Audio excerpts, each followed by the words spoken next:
Welcome to the BFF Report. I'm your host, Mike B, aka Phony, and today we're gonna talk about, whoa, I gotta talk about this stuff first, right? Okay, so I'm in between cameras right now. Maybe next couple weeks is gonna be a little funky. I'm gonna be sitting here in front of my workstation, my spaceship, right? But I set things up so you won't feel so weird and awkward, right? Things and the pipes and the little thing there. So hopefully this is enough to kind of hold you over until my new hotness comes in. Thing is, when the new hotness comes in, it's not gonna look any different anyways with the BFF Report. It's not like, you know, maybe I'll do a quick 2-camera angle thing, right? Like one for my socks, my boxers, and then one for like my upper half. That'd be kind of cool, wouldn't it? What do you guys think? Anyways, today's game is gonna be Gods and Heroes, Rome Rising, I think is what it's called, from Heatwave Interactive. Now, this game has a very rough background. It started in 2005, and the original company, Perpetual Entertainment, I think, put it on hold in 2008. And then in 2010, Heatwave comes along, and they're like, hey, we could probably make a pretty cool game out of this. Why don't you let us have it? They gave them like $100. I don't really know if that's the amount of money, but it sounds cool. And then they have it out now. So it's not released yet. It's in beta. So everything you're about to see, it's all beta stuff. All beta stuff. So keep that in mind. It's all beta stuff. So let's get started. Alright, character creation. First things up, you notice that there's this awesome fade going on. As I'm switching characters here and there, it's like kind of fades, and then it's like booyah in your face. I don't know what's going on. Anyways, you have 4 classes to choose from, and 2 of them will actually not be available when the game launches, which is kind of weird. I guess Vindictus did it, so I guess it's okay for anybody else to do it. But then again, Vindictus is a free-to-play game, so whatever. I'm gonna go ahead and go with Mystic, because I already have a Gladiator, and she is sexy, kind of, sort of, in an EverQuest 2 sort of way. Now, each class gets to choose between 2 gods to serve. Soldiers serve Minerva or Mars, priests get like Juno, Pluto, and mystics, as you can see, Trevia and Bacchus. Each god gives you your own special, I guess, god power.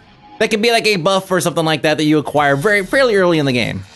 At this point, we kind of changed kind of how our character looks, but you don't get like, it's not like a whole lot of flexibility. You choose like a face skin, and then you can like move stuff around. You can give him creepy eyebrows. Yeah, what's up, girl? What's up? That's really weird. Increase the thickness just to ridiculous amounts. Jesus. Then, of course, we have to give a nice hairstyle here. Let's see. There we go. Leonidas. Perfect.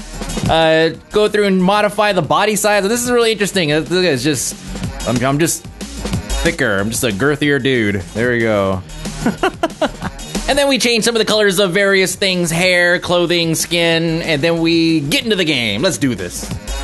First thing you're told to do is run up the hill here, talk to Commander Glaucus to start, probably do some more quests. Gives us an opportunity, though, to kind of look around a little bit, check things out, look at the cool grass, cool armor, cool spells, cool lag, cool exploration XP, all right. And the best part, giant nameplates. Bam! Oh, Commander Glaucus, what's up? We turn our first quest here, and look at that! I get a reward already! I get, what is this thing, a sash or something? Alright, that was a tough quest, man. I don't know how I could have made it without, I don't know.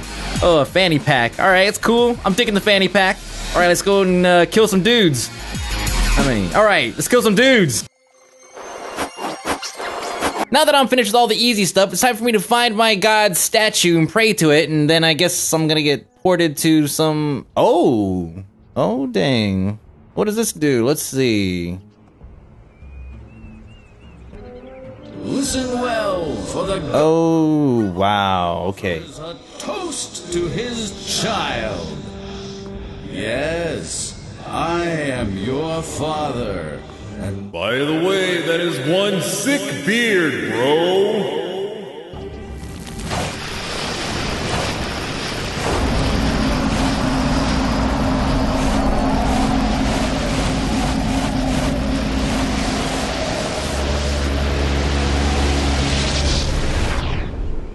Ding.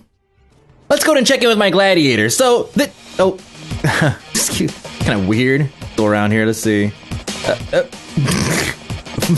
In minefield, these logs, what the hell? Anyways, you're probably wondering who that is. That is my minion, and the way the system works is that it allows you to pick up or hire minions as you progress through the game, and the higher the level you get, or depending on the zone you're in, you can actually control more than one. Now, I haven't actually gotten to the point where I can actually control them. I can't like say, stay here, or attack this, or whatever, but hopefully that's a feature that I just haven't gotten to yet, and maybe it'll just kind of show up one day. But these things are kind of cool. It's kind of like having your own little NPC party, you know? It's like they help you tank, they help you DPS, some of them will actually heal you, they're fireproof, they sometimes just tell you to f*** off and don't do anything to help you. You know, the stuff you would expect someone who's working for Pride to do. Moving along. Oh.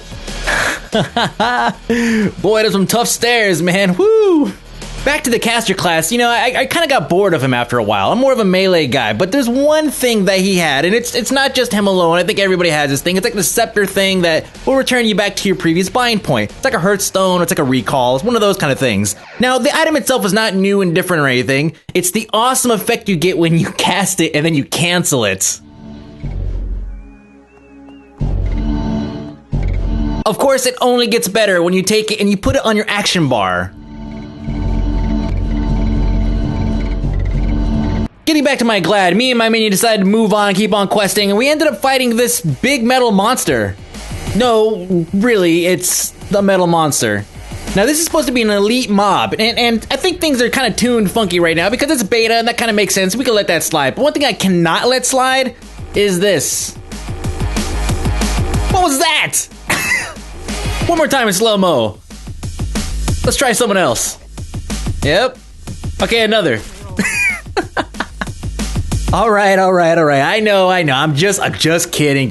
Anyways, let's talk about camps and establishments. So all this stuff here, this is all mine. All these people, they all work for me. I'm the boss. I'm the daddy. I have a punching bag here. I got a dude that gives me quests. I could trade out minions if I wanted to over here. There's just all kinds of stuff I could do in just this little area, and it's all mine. Now, I like that concept. We've all seen player housing and all that stuff in other games, and I don't know if this can maybe eventually be expanded. When I was at GDC, I was talking to the guy, and I don't know if maybe I was drinking a little bit too much, but he did kind of say or hint that it was possible to get a bigger area to live in. I don't know, so I guess we'll just wait and see what happens when the game comes out.